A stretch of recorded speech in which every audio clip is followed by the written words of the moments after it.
ಬಂಗಾರದ ಬೆಲೆ ಬಾನೆತ್ತರಕ್ಕೆ ಜಿಗಿಯುತ್ತಿದೆ. ಇದರ ಹಿಂದೆ ಅಡಗಿರುವ ಆಘಾತಕಾರಿ ಸತ್ಯಗಳೇನು? ಬ್ರಹ್ಮಾಂಡದ ಇಂದಿನ ಈ ವಿಶೇಷ ವಿಡಿಯೋಗೆ ನಿಮಗೆಲ್ಲರಿಗೂ ಸ್ವಾಗತ. ಕೇವಲ 20 ದಿನಗಳಲ್ಲಿ 25,000 ರೂಪಾಯಿ ಏರಿಕೆ. ಇತಿಹಾಸದಲ್ಲಿ ಎಂದೂ ಕಾಣದ ಈ ರೌದ್ರಾವತಾರಕ್ಕೆ ಇಡೀ ಜಗತ್ತೇ ನಡುಗುತ್ತಿದೆ. ಮಧ್ಯಮ ವರ್ಗದ ಜನರ ಕನಸಿನ ಬಂಗಾರ ಇಂದು ಶ್ರೀಮಂತರ ಪಾಲಿನ ವಜ್ರದಂತಾಗಿದೆ. ಬೆಂಗಳೂರಿನ ಬೀದಿಗಳಿಂದ ಲಂಡನ್ನ ಶೇರ್ ಮಾರ್ಕೆಟ್ವರೆಗೆ ಒಂದೇ ಚರ್ಚೆ.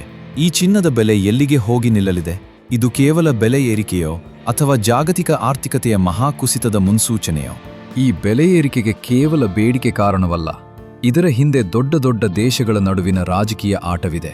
ಅಮೆರಿಕಾದ ಅಧ್ಯಕ್ಷರ ಗ್ರೀನ್ಲ್ಯಾಂಡ್ ಖರೀದಿ ವಿಷಯ ಮತ್ತು ಯುರೋಪಿಯನ್ ದೇಶಗಳ ಮೇಲೆ ಹೇರಲಾದ ಟ್ಯಾರಿಫ್ ಯುದ್ಧ ಇಡೀ ವಿಶ್ವದ ಮಾರುಕಟ್ಟೆಯನ್ನು ಅಸ್ಥಿರಗೊಳಿಸಿದೆ. ಅಷ್ಟೇ ಅಲ್ಲ, ವೆನೆಜುವೆಲಾ ಮೇಲೆ ಅಮೆರಿಕ ನಡೆಸಿದ ಸರಣಿ ದಾಳಿಗಳು ಹೂಡಿಕೆದಾರರಲ್ಲಿ ಭೀತಿ ಹುಟ್ಟಿಸಿವೆ. ಯಾವಾಗ ಶೇರ್ ಮಾರ್ಕೆಟ್ ಮೇಲೆ ನಂಬಿಕೆ ಹೋಗುತ್ತದೆಯೋ ಆಗ ಇಡೀ ಜಗತ್ತು ನಂಬುವುದು ಒಂದೇ ಶಕ್ತಿಯನ್ನು, ಅದುವೇ ಪ್ಯೂರ್ ಗೋಲ್ಡ್.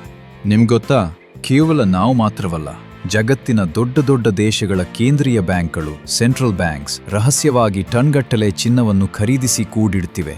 ಡಾಲರ್ ಮೇಲಿನ ಅವಲಂಬನೆ ಕಡಿಮೆ ಮಾಡಲು ರಷ್ಯಾ ಮತ್ತು ಚೀನಾ ದೊಡ್ಡ ಮಟ್ಟದಲ್ಲಿ ಚಿನ್ನವನ್ನು ಸಂಗ್ರಹಿಸುತ್ತಿವೆ.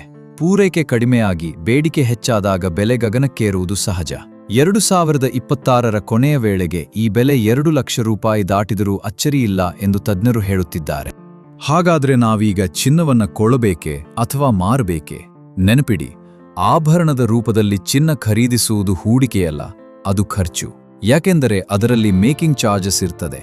ನೀವು ನಿಜವಾಗಿಯೂ ಹಣ ಗಳಿಸಬೇಕೆಂದರೆ ಡಿಜಿಟಲ್ ಗೋಲ್ಡ್ ETF ಅಥವಾ ಸರ್ಕಾರದ ಗೋಲ್ಡ್ ಬಾಂಡ್ಗಳತ್ತ ಗಮನ ಹರಿಸಿ. ಆದರೆ ಎಚ್ಚರ, ಕಾಲಜ್ಞಾನದ ನುಡಿಗಳ ಪ್ರಕಾರ 2026 ಆರ್ಥಿಕವಾಗಿ ಕಠಿಣ ವರ್ಷ. ನಿಮ್ಮ ಹೂಡಿಕೆಯ ಶೇಕಡಾ 10ರಿಂದ 15ರಷ್ಟು ಮಾತ್ರ ಚಿನ್ನದ ಮೇಲೆ ಇಡಿ. ಚಿನ್ನ ಕೇವಲ ಆಭರಣವಲ್ಲ, ಅದು ಕಷ್ಟಕಾಲದ ಮಿತ್ರ. ಆದರೆ ಈ ಬೆಲೆ ಏರಿಕೆಯ ಹಿಂದೆ ಇರುವ ಸತ್ಯಗಳನ್ನು ತಿಳಿಯದಿದ್ದರೆ ನೀವು ನಷ್ಟ ಅನುಭವಿಸಬಹುದು. ಇಂತಹ ಮತ್ತಷ್ಟು ರೋಚಕ ಮತ್ತು ಸತ್ಯದ ಮಾಹಿತಿಗಳನ್ನು ತಿಳಿಯಲು ನಮ್ಮ ಬ್ರಹ್ಮಾಂಡ ಚಾನಲ್ಗೆ ಈಗಲೇ ಸಬ್ಸ್ಕ್ರೈಬ್ ಮಾಡಿ. ನಿಮ್ಮ ಪ್ರಕಾರ ಚಿನ್ನದ ಬೆಲೆ ಎಲ್ಲಿಗೆ ಹೋಗಿ ನಿಲ್ಲಲಿದೆ? ಕಮೆಂಟ್ ಮಾಡಿ ತಿಳಿಸಿ.